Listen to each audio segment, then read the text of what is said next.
Cut असा आवाज झाला आणि झाडावरून एक काटकी तुटून खाली पडली. तुटलेली काटकी मुकाट्यानं पळून राहील का? मुळीच नाही. ती सगळीकडे फिरायला निघाली. नदीतून वाहत जाताना तरंगत खेळत जायला तिला खूप मजा येत असे. मध्येच तिला गाण्याचा आवाज आला.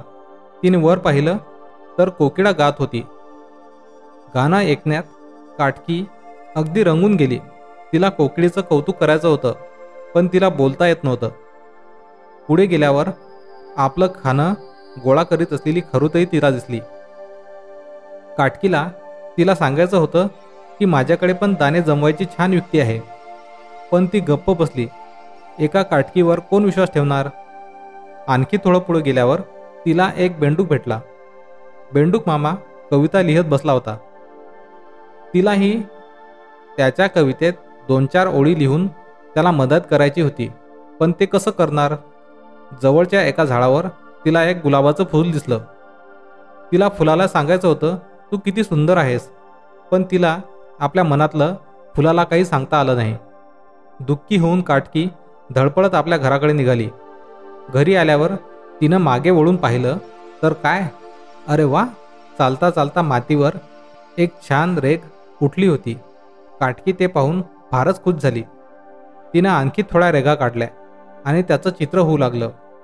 जशी जशी ती चित्र काढायला लागली तशी सगळीकडं झाडं, फुलं, प्राणी, पक्षी सगळे तिच्याकडे लक्ष देऊन बघू लागले. पण काटकीने मात्र त्यांच्याकडे पाहिलं सुद्धा नाही. ती भराभर चित्र काढू लागली. जंगलातल्या जमिनीवर एक सुंदर चित्र तयार झालं. आजपर्यंत त्या जंगलात असं चित्र कुणीच पाहिलं नव्हतं. मग सगळ्यांनी काटकीचं खूप कौतुक केलं. तिचा उत्साह आणखी वाढवला. फुलपाखरं गाऊ लागली. झाडं झोके घेऊन काटकीचं कौतुक करू लागली. गुलाबसुद्धा काटकीकडे पाहून कौतुकांना हसू लागला. टप टप टप तेवढ्यात पाऊस पडायला लागला. सगळे प्राणी इकडे तिकडे जाऊन लपून बसले. अरे रे रे, थोड्याच वेळात काटकीनं काढलेले चित्र पुसून गेलं.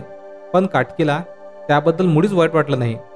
तिला आता समजलं होतं की तिला वाटेल तेव्हा ती याहूनही अधिक सुंदर चित्र काढू शकेल आणि आपल्या मनातल्या सगळ्या गोष्टी सांगू शकेल. मित्रांनो, कशी वाटली आजची गोष्ट? Moral stories in Marathi for kids पॉडकास्टला फॉलो करून शेअर करायला विसरू नका. धन्यवाद.